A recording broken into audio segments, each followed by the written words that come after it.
Dear learners, welcome to this session, MA in Gandhi and Peace Studies. The title of the course is MGPE 006, Gandhi's Economic Thought. Today, we are going to discuss the topic Encounter with Colonialism and Poverty. This topic is part of the Unit 4. This unit comes under Block 1. I am Dr. G. Uma, working as an assistant professor in the School of Gender and Development Studies, Indira Gandhi National Open University. I am coordinating this course MGPE 006, Gandhi's Economic Thought. Let us start with introducing the topic.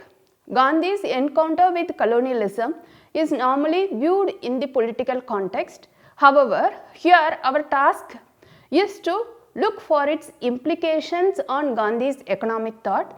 When Gandhi went to England as a student, he did not have any intensive experience vis-a-vis colonialism. He had joined the Vegetarian Society and was even given an opportunity to hold the office of the organization, and he also enjoyed freedom of expression. His encounter with colonialism began in South Africa when he realized during his very first experience in a formal situation, when in a court he was asked by the judge to remove his turban. This was contrary to his learning of English society, as considered as a English society supposed to be considered as a liberal society. He immediately realized that the Indian and other non-British enjoyed a secondary citizen status in South Africa. Gandhi's humiliation during the train journey and subsequent coach travel are well known. We are all known those incidents, how Gandhi has encountered humiliation during his train journey in South Africa. This is how he encountered colonialism individually, and he could see the implications on different sections of the population. In this and other lecture, the subsequent lecture and previous lecture, on this unit and the previous and subsequent unit, we will try to examine economic implications of colonialism in South Africa and the formation of economic thought by Gandhi. After returning to India in 1950, these incidents I have already explained to you in my previous lecture also. So, after returning to India in 1915, the very first experience of getting involved in Chambaran farmers' problem gave him the economic implications of colonialism in India. Here, it becomes essential to examine the Chambaran Satyagraha and identify the economic issues that Gandhi encountered. By then, Gandhi had written Hind Swaraj. He had understood the way colonialism had taken grip on India and its economy. He had experienced colonial imperialism and its features. We will therefore use the text from the Hind Swaraj to assess Gandhi's encounter with colonialism. In that analysis, there will be also an assessment of industrial capitalism which was functioning. Gandhi's response to colonial imperialism and industrial capitalism should not be restricted as political response alone, as some scholars, especially political scientists, have suggested, but it was a comprehensive response at societal level that included confronting and responding to political, social and economic issues. As far as Gandhi is concerned, chakra is thus not a fancy symbol or something like that, but it is part of the comprehensive response to the imperialism and political imperialism and colonialism. Gandhi's encounter with poverty also began in South Africa. In this lecture and subsequent lectures, we are also going to discuss in detail with regard to Gandhi's encounter with poverty. In his book Satyagraha in South Africa, he has recorded the history of Indians reaching South Africa. There he records their conditions as well. He also encountered poverty issue in the writings of R.C. Dutt, about whom we have mentioned in our previous lectures. And when you read the materials in the unit 2 and 3, you will certainly find the elaborate writings of R.C. Dutt and how the Gandhi has mentioned about him. He has deeply moved by Dutt's account. Gandhi undertook an extensive tour of India at the suggestions of Gopalakrishna Gokhale in 1915, and during this tour he had direct encounter with poverty at many places in the country. It is interesting to note that in this lecture and subsequent lectures, Gandhi has not written anything about poverty in India per se, but he has addressed the problem in making his case for a decentralized economic system and while experiencing his views on machinery. The discussion on poverty in this unit will be around machinery, industrialization and on Gandhi's thought. This is done in order to link Gandhi's encounter with poverty in his economic thought perspective. Now we understood that in this lecture and subsequent 2 lectures, we are going to understand the Gandhi's encounter with colonial imperialism, how Gandhi's economic solutions, how he experienced poverty in India, these are the things. So, the learning objective for this lecture and subsequent 2 lectures are as follows. This lecture would enable you to understand Gandhi's exposure and experience with colonialism in South Africa, Gandhi's encounter with colonial imperialism in India, the link between Gandhi's economic solution with regard to his experience of poverty in India in the context of industrial capitalism. First, let us start with Gandhi's experience in South Africa, that is about the colonialism. Gandhi lived in South Africa for 23 years. This is the longest period in one individual's life. The Satyagraha of South Africa is known all over the world for its uniqueness. Rare are occasions in history where one finds a completely non-violent protest movement that has been organized for years and has achieved success. Gandhi not only led this struggle but was transformed from Mohan to Mahatma. We must have learnt and we must have listened in my previous lecture regarding how Gandhi has transformed from Mohan to Mahatma. Gandhi has documented the South Africa struggle very elaborately. It was originally written in Gujarati by Gandhi and later translated by Walji Govindji Desai as Satyagraha in South Africa. The same thing I have mentioned in my previous lecture also. This book contains a detailed account of Gandhi's encounter with colonialism in South Africa. Gandhi notes that the European planters required slave labor. To serve the purpose, the natal government had made an agreement with the Indian government, and under this agreement, the laborers came for 5 years. After 5 years, they had the option to return or stay back as free laborers. They could offer their labor in open market. They also could pursue some other occupations. The most laborers were illiterate, reading or writing English was beyond their capacity. The agreement was known as Girmit, and the laborers under agreement came to be known as Girmitiyas. Once their number increased, the white population started having problems.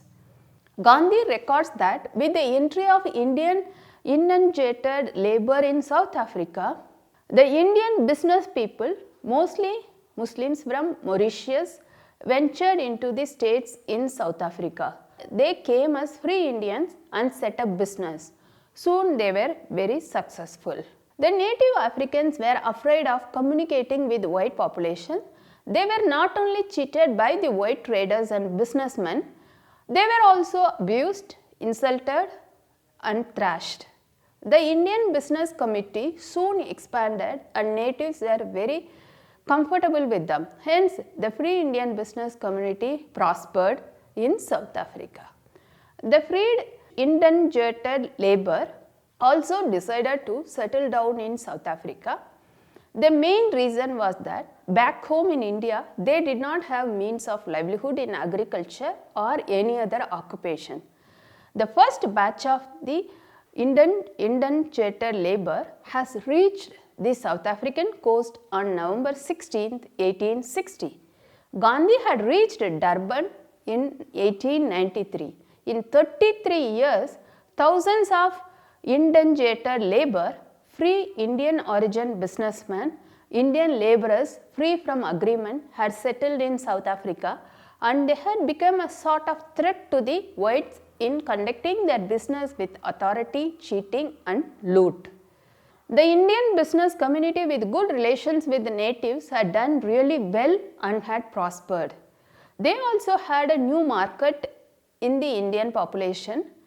Quintals of rice had to be imported from India for them, and it was a paying business.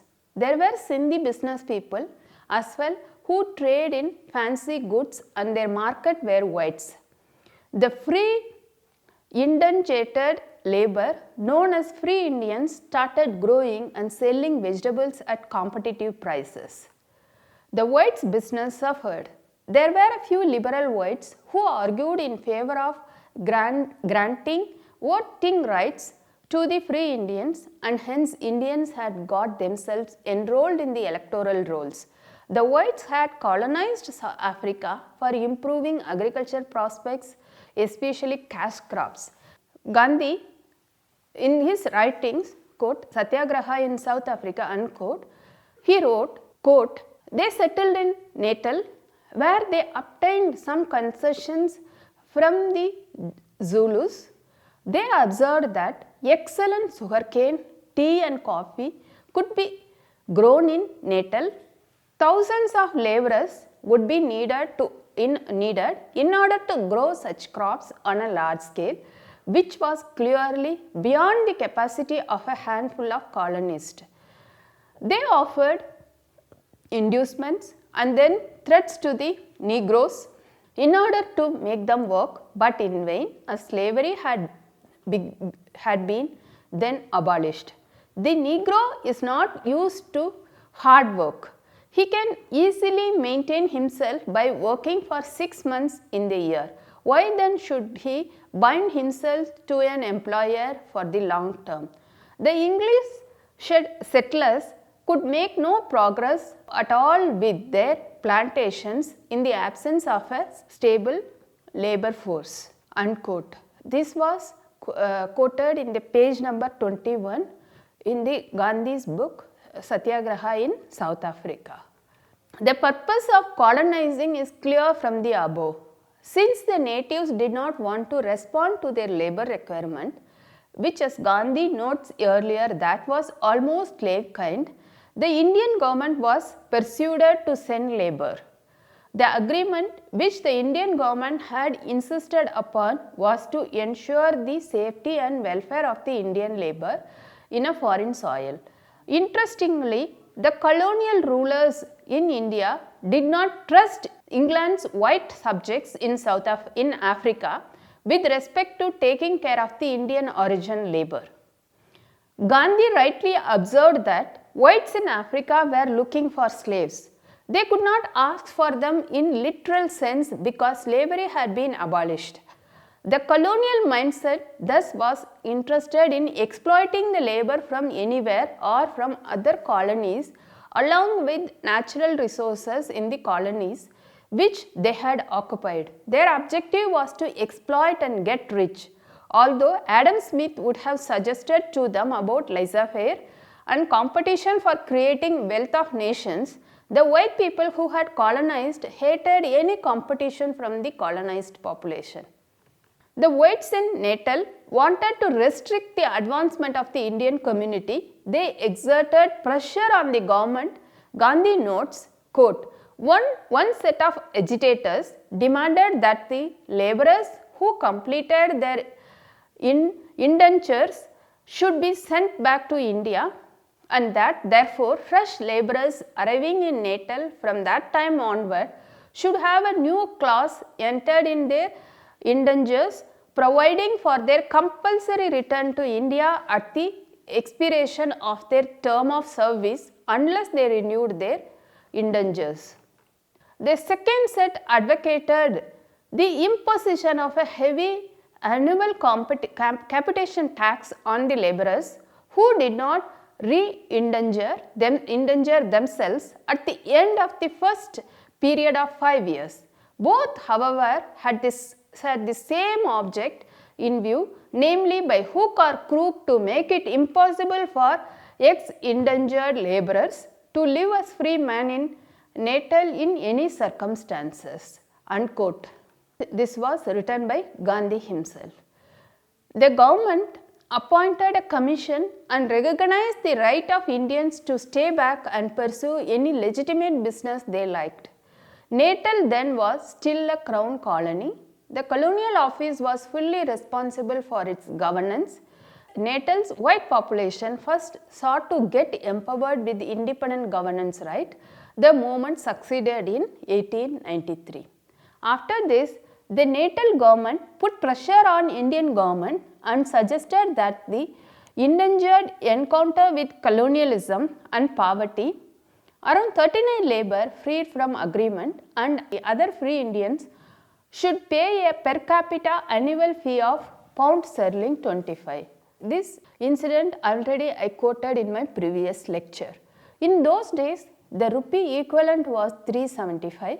We should recall here that about 100 years later, when rupee had further devalued, the annual per capita rupee value of production was 20. This was Dadabhai's estimation of national income of India. About this Dadabhai's estimation of national income, I have already explained briefly in my previous lectures also. Everyone could understand that pound sterling 25 was a ridiculous amount to be charged towards the Indians who wanted to stay back. Finally, this was reduced to three pounds, and this tax was imposed and collected. This was also very heavy as it was per capita tax. The family normally had 5 to 6 members and it would cost around 15 to 18 pounds per family per year. Gandhi reached South Africa in 1894. This was also the year when the Natal government was empowered to have its own governance. The Legislative Assembly deliberated on the issue of raising power of the free Indians and introduced a bill that discontinued the right to vote of the free Indians. The bill was passed and it was the first bill based on racial discrimination. By that time, Gandhi had finished his works of mediating between the two parties in conflict over finance matter. But people requested him to stay back when in the farewell meeting he pointed out at the violation of basic human right in the democracy of whites in Natal. He stayed back and formed an organization. It collected 10,000 signatures opposing the bill and sent it to Lord Ripon, who was secretary to the state of colonies. The population of free Indians was around 10,000. Lord Ripon disallowed the bill and directed not to pass any bill based on racial discrimination. The ruling community did not sit quiet. It found different ways of stopping the Indians from competing with them and becoming more powerful and prosperous. The efforts, in Gandhi's words, took the following shape. Quote, however that may be, the result of the successful opposition to the disfranchising bill was that in 2 other laws passed by Natal legislature, it had to avoid racial distinction and to attain its end in an indirect manner. The position therefore was not as bad as it might have been. On this occasion too, Indians offered a strenuous resistance, but in spite of this, the laws were enacted. One of these imposed severe restriction on Indian trade and other Indian immigration in Natal. The substance of the act was that no one could trade without the license issued by the official appointed in accordance with its provisions. In practice, any European could get a license, while the Indians had to face no end of difficulty in the manner. He had to engage a lawyer and incur other expenditure. Those who could not afford it had to go without a license. The chief provision of the other act was that only such immigrants as were able to pass the education test in European language could enter the colony. This closed the doors of Natal against crores of Indians. Unquote. It can be seen from the account above, the Gandhi's encounter with colonialism in South Africa made him to realize that the ruling whites wanted to take full advantage of the colonizing population across the globe and continue to exploit them. They did not in any manner want to colonize people to compete prosper. Gandhi came to view colonialism as a product of modern Western civilization. He realized that colonialism legitimized aggressive wars of conquest and condoned the treatment of the colonized as lesser breeds without rights. Gandhi went on to stay in South Africa until 1915 and fought to gain all human and economic rights and granting equality to Indians living in Africa using non-violent methods. This protest movement is famous as the Satyagraha movement in South Africa. So far we have learnt the Gandhi's encounter with colonialism in South Africa. Hope this lecture must be interesting for you. Thank you for listening this lecture. Let us meet in our next lecture. Thank you.